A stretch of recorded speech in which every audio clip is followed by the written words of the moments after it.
Shabbat Shalom for October the 11th, 2025 here on Following Him, the Disciple Life, because a Christian understands that true rest, Shabbat, and true peace, Shalom, is in the Christ, who is the Prince of Peace, that is, the Prince of Shalom.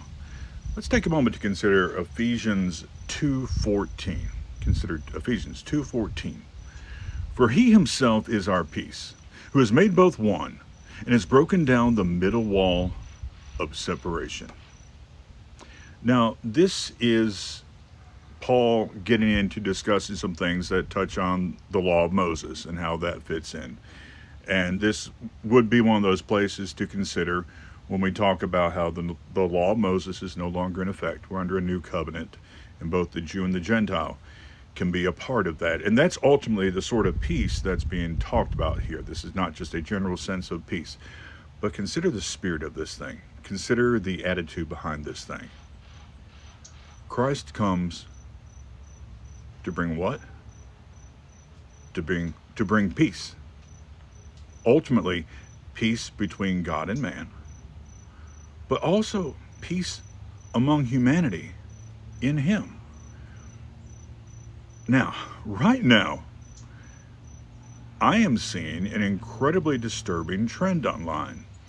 For all the years that people have abused the words racist and anti-Semite, there are some people that are very blatantly, no, this is not using the terms in some sort of woke sense or propaganda sense, but there are people right now that are very openly and blatantly racist and anti-Semitic. And yes, I know people will say, well, a lot of people are Semites. Yeah, well, the word anti-Semitism has a specific definition that, that's how language works. It's actually a fairly recent term, actually, if you look into the history of it. But there is a trend right now of people claiming to be Christians that are blatantly and openly hating on Jews. And some of them, if you question them about it, they'll try to backtrack while still saying things that are definitely hateful, definitely bigoted, definitely prejudiced, definitely show them having a view of somebody that is Jewish as being somehow just inherently lesser. But some are very blatantly stating that, yeah, they do. Like that they do hate Jews. How does that fit in with the spirit of this verse? He himself is our peace. Now, yes, I know some, and often with this movement, they will take verses out of context left and right. And yes, at some point, I'm going to do some videos dealing with anti-Semitism, its current trends, its history and such.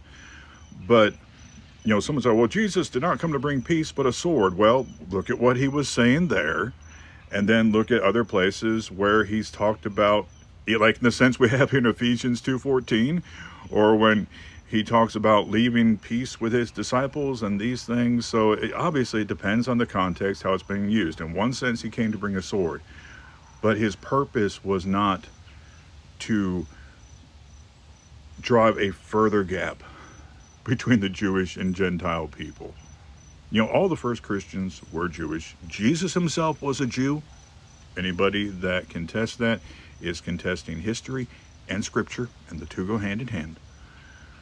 But the spirit of this verse is one about Jesus being our peace. And in this case, breaking down this middle wall of separation, this thing that was between the Jew and the Gentile is no longer in place. So the idea that we'd have Jesus being peace between the Jew and the Gentile, and then somebody would manipulate Christianity or abuse scripture to try to justify their hatred of somebody because that person was Jewish. It is antithetical to the scripture. It's antithetical to the Christ. And there's a word for that. It's Antichrist. Christ is the Prince of Peace. He came to bring peace between man and God, but also between man and man, between Jew and Gentile, between all in him. and there's no place for hatred and bigotry, much less hatred of somebody because they're Jewish in any of that. Of course, at this point, if you're watching something called Shabbat Shalom, you either understand that or are hate watching. You need to do some reflection and some study of scripture in context if you are one that is hate watching. My prayers are for you and your heart.